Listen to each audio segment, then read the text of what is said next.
Hello friends, I am C वर्धमांडा from अरम institute. आज इस वीडियो में मैं आपको ध्यान से सुनना, इनकम टैक्स का इनकम फ्रॉम अदर सोर्सेज पढ़ाना स्टार्ट कर रहा हूँ। ये पूरा हेड समझाऊंगा, आप मेरे साथ चलो, बहुत मजा आएगा। बहुत सिंपल है, बहुत इजी लैंग्वेज में मैं आपको बताऊंगा ताकि आप एग्जाम के लिए याद रख सको। अपन इनकम फ्रॉम अदर सोर्सेज में पढ़ना स्टार्ट करने से पहले मैं आज आपको इसमें सबसे पहले अपन डीम्ड डिविडेंड से स्टार्ट करते हैं। बहुत ईजी टॉपिक है, पर कई स्टूडेंट को इसमें बहुत डाउट आते हैं कि सर ये है क्या डीम्ड डिविडेंड। एकदम सिंपल, पहले तो समझो ये सेक्शन कौन से फॉल करता है। Section 2 sub section 22 clause A B C D E अपन देख लेंगे, ठीक है। पहले तो ये याद रखना, section 2 sub section 22 deemed dividend का सेक्शन है। अब क्वेश्चन ये आता है, सर ये डीम्ड डिविडेंड है क्या।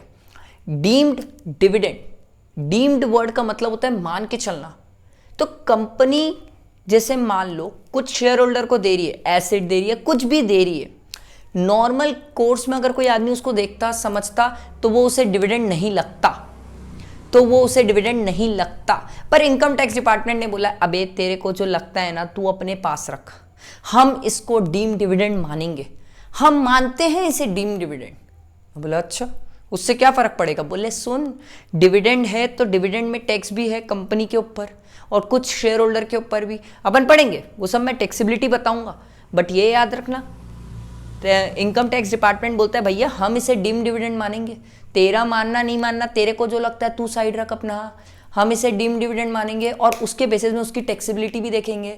अब देखते हैं अपन कौन कौन से ऐसे ट्रांजेक्शन है जिसमें कंपनी शेयर होल्डर को एसेट्स या कुछ भी पेमेंट डिस्ट्रीब्यूशन करती है जिसको इनकम टैक्स वाले डीम डिविडेंड मानते हैं। देखते हैं, सबसे पहला दिया हुआ है distribution of accumulated profit entailing release of asset. अगर कंपनी डिस्ट्रीब्यूट कर रही है अपना एक्यूमुलेटेड प्रॉफिट, चाहे वो कैपिटलाइज्ड हो चाहे कैपिटलाइज नहीं हो। पहले तो सर ये कैपिटलाइज क्या होता है भाई, ऐसा कोई भी रिजर्व जो कैपिटल नेचर के फॉर्म का हो या फिर ऐसा कोई भी रिजर्व जो कैपिटल नेचर के फॉर्म का नहीं हो। सर एग्जांपल दे दो, जनरल रिजर्व जो कैपिटल नेचर के फॉर्म का नहीं है, ठीक है। Depreciation reserve, depreciation redemption reserve या फिर कैपिटल रिडम्पशन रिजर्व, ये सब जो है ये सब कैपिटल नेचर के। तो चाहे तेरा एक्यूमुलेटेड प्रॉफिट कैपिटल नेचर का हो या नहीं हो, तूने अगर शेयर होल्डर को बांटा पैसे जिससे कंपनी की रिलीज हुई है एसेट, तो जितना तूने शेयर होल्डर को एसेट प्रोवाइड किया है तेरे रिजर्व की वैल्यू तक, एग्जाम्पल देके समझाऊंगा, ध्यान देना। मान लो आपने एसेट दिया 10 लाख की और आपके पास रिजर्व भी 10 लाख का है, तो ये 10 लाख तक की वैल्यू डीम डिविडेंड। एक मन में क्वेश्चन है, सर मान लो मेरे पास रिजर्व 8 लाख का है और एसेट मैंने 10 लाख की, तो सर फिर 8 लाख तक का डीम डिविडेंड, ठीक है। जितने का आपके पास एक्यूमुलेटेड प्रॉफिट है उतने की अगर आपने एसेट डिस्ट्रीब्यूट करी है किसको, शेयर होल्डर को, तो उतना क्या मान लिया जाएगा, डीम डिविडेंड, पहला। दूसरा देखो, distribution of debenture deposit certificate to share holder. अगर आप किसी शेयर होल्डर को, भाई शेयर होल्डर है मतलब इक्विटी शेयर रखा है, आप उसको क्या दे रहे हो, डिबेंचर और डिपॉजिट सर्टिफिकेट दे रहे हो। क्यों दे रहे हो भाई, डिविडेंड दे दो।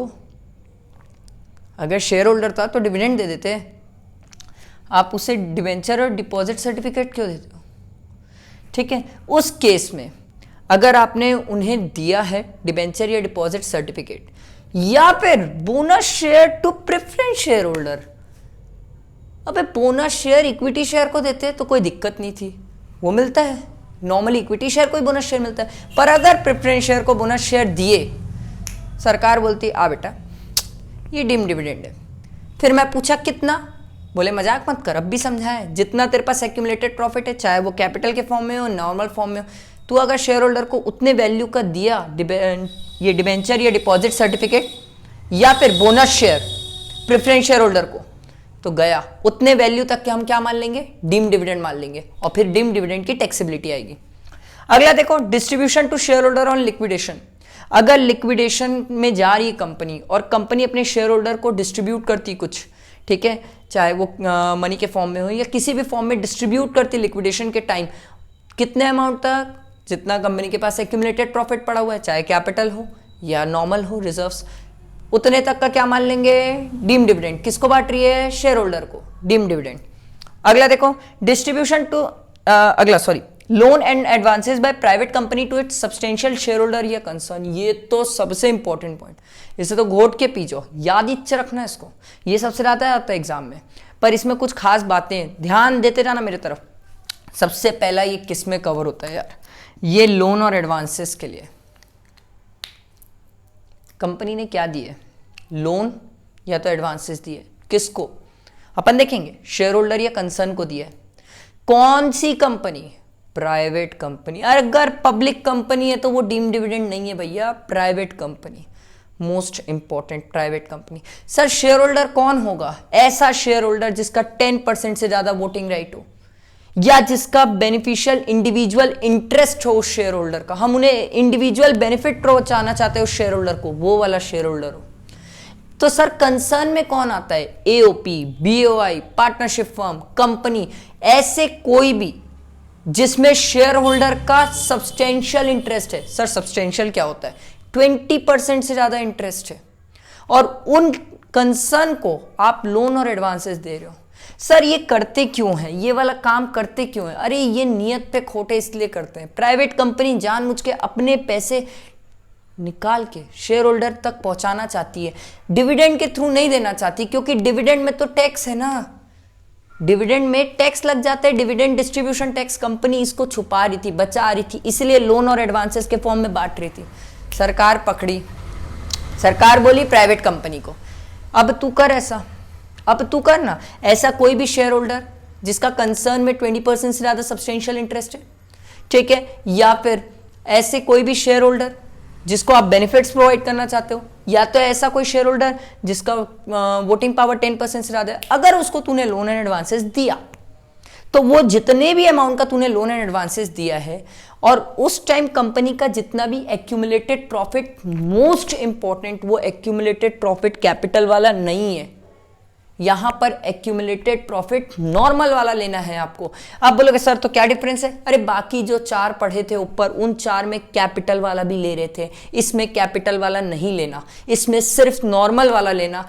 नॉर्मल वाला अगर प्रॉफिट है और उतने अमाउंट का आपने लोन एंड एडवांसेस दिया तो उसे हम डीम्ड डिविडेंड मानेंगे, और डीम्ड डिविडेंड मान के टैक्सेबिलिटी आएगी। सर किसके हाथ में आएगी वो मैं अभी समझाऊंगा, टैक्सेबिलिटी को लेके टेंशन नहीं लेना, मैं अभी पूरा टैक्सेबिलिटी तक समझाऊंगा, इसीलिए वीडियो एंड तक देखना, स्किप नहीं करना।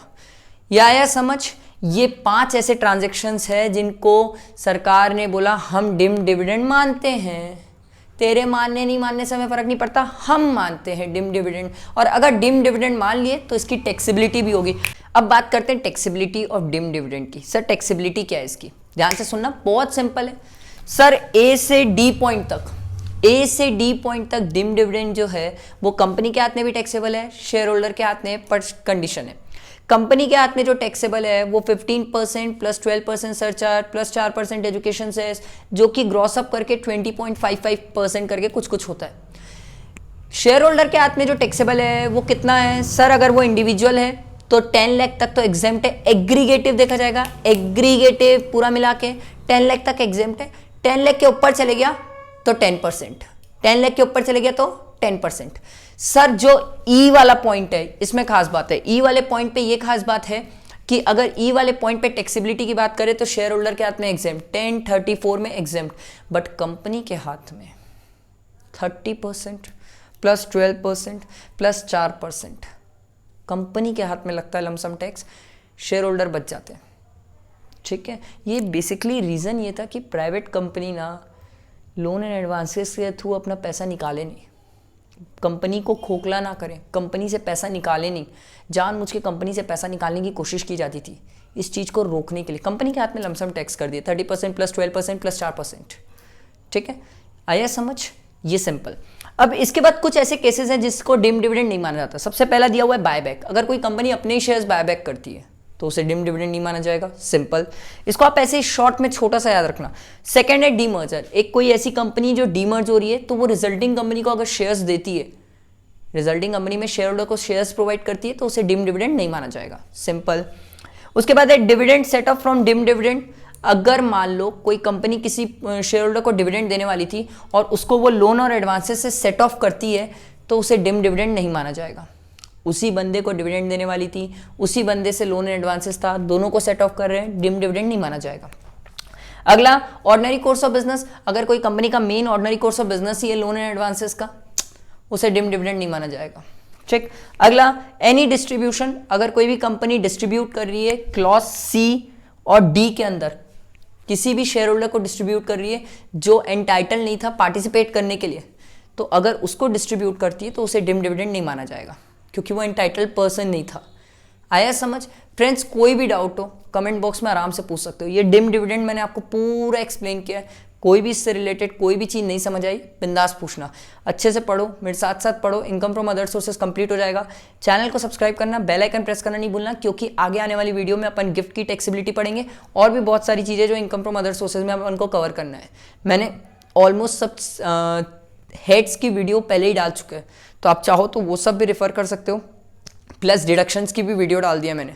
ठीक, जितना हो सके फ्रेंड्स तक शेयर करो ताकि सब बैठ के अब एग्जाम्स की तैयारी कर सकें और सबको पढ़ने में मजा आए। ठीक है, थैंक यू फ्रेंड्स।